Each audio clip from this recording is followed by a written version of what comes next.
So ayan mga boss, isang magandang araw po sa inyo. Andito po tayo sa ating shop. Ayan po mga parts ano. Ayan po yung ating shop.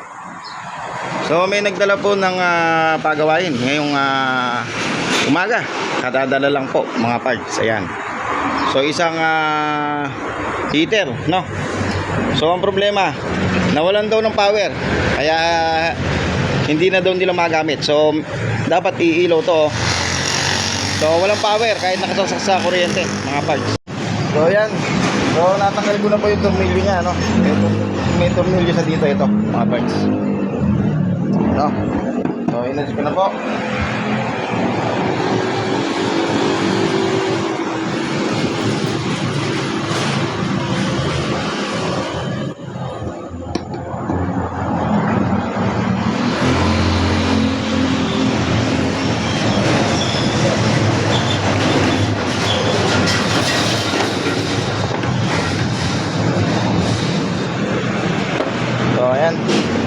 So yan, napapansin niyo po yung ating heater ano. So yan po yung kanyang pyesa. So ito po yung tangke ng ating heater. Ito yung breaker niya. So ito yung motherboard niya. So ang gagawin natin mga parts, step by step ano. So gamit tayo ng tester, no. So check muna natin sa cord.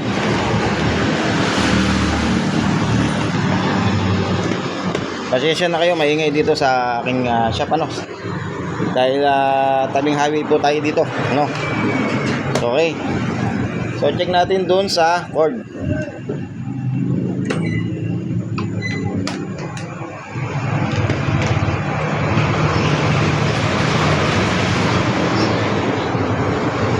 Ayan. Check natin yung cord. So ito, hanapin natin yung linya, yung line 1. Okay. So yung tester ko natanggal. Natanggal yung test probe ng aking tester. So yan. Check natin. Kailangan meron tayong makukuha ang continuity.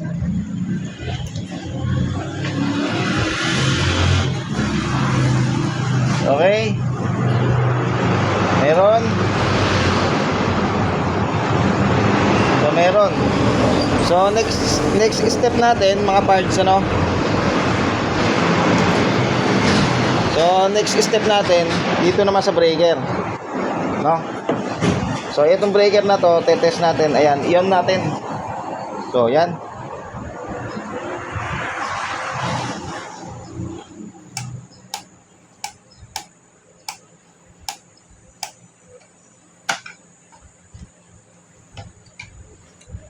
So yan.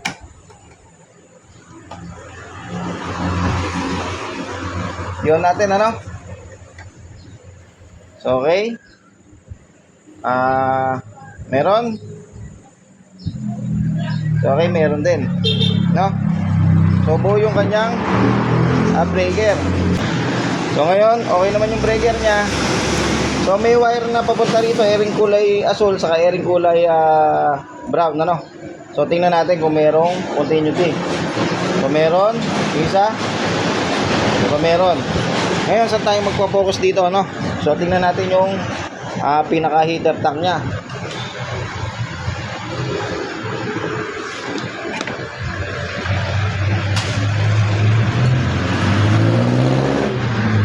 So meron, buo yung kanyang heater tank. So dito tayo.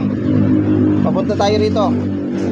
Dito sa pinaka banda nito, no. Dito sa ito kasi yung pinaka ano niya, pinaka sensor, no, para siya mag-power on. So tingnan natin, no. Testerin muna natin. So meron tayong nakukuha. So okay, goods. So okay, tester ano natin to. Tanggalin natin, no.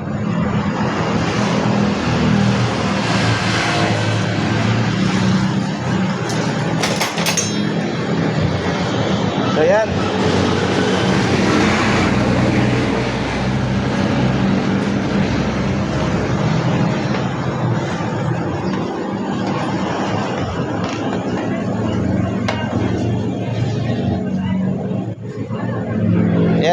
parts, itong shop na to, atin to. Sarili natin tong shop na to. Saka ako lang ang tumatao dito, ako lang mag-isa. Kasi mas masarap pa yung ikaw mag-isa. Nakukuha mo yung lahat ng galaw, So, walang nababago. So, pero mainam din yung may kasama. Halimbawang talagang marami na tayong mga customer na talagang hindi na tayo magkanda ugaga.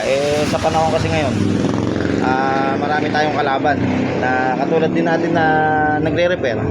So kumisan ang customer pasulpot-sulpot lang, kuminsan naman dagsa at kuminsan naman ay wala. Pero sa araw-araw hindi naman tayo namamas yung mga fans. Awa ng Diyos. Salamat po sa Panginoon. Maraming salamat po sa lahat po ng blessing. Pero mga parts, magpapasalamat kayo sa lahat ng binibigay sa atin ng Panginoon sa araw-araw. Okay? So, ang gagawin natin, natanggal na natin itong ating sensor, Ang gawin natin, linisin natin mga parts, So, gawin natin, lihahin natin ng 1,000. So, lihahin natin ng 1,000. Kuminsan kasi nagkakaroon ng parang lumot or alam nyo ba yung mga dumi sa tubig, yung parang panlik gano'n. Nagkakaroon ng mga yung mga dumi-dumi na parang panlik gano'n. So linisin nyo lang, lihain nyo lang ng 1,000 lang, So pag yung liha lang, so pag nakita nyo malinis na mga parts, ayan, punasan nyo. Ayan, so napunasan na natin. Saka ito, ayan. So ngayon, ikabit na natin,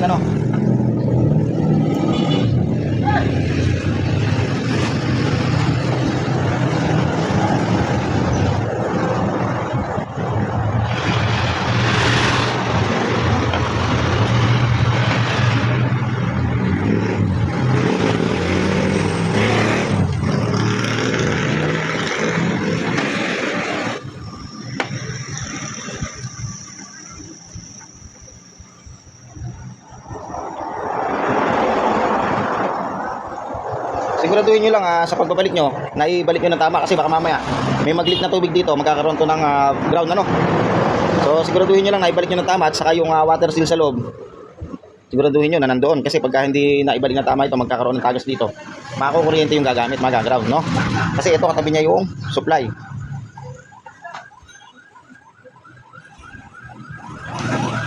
Alalay lang sa paghigpit. Plastic to, mga parts, baka mamaya ma-lost thread.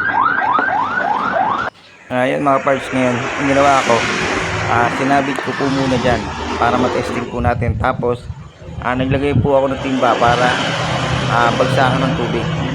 So kinakailangan po kasi testing natin ito ng may pressure ng tubig, Hindi po pwede natin buksan to ng walang pressure ng tubig.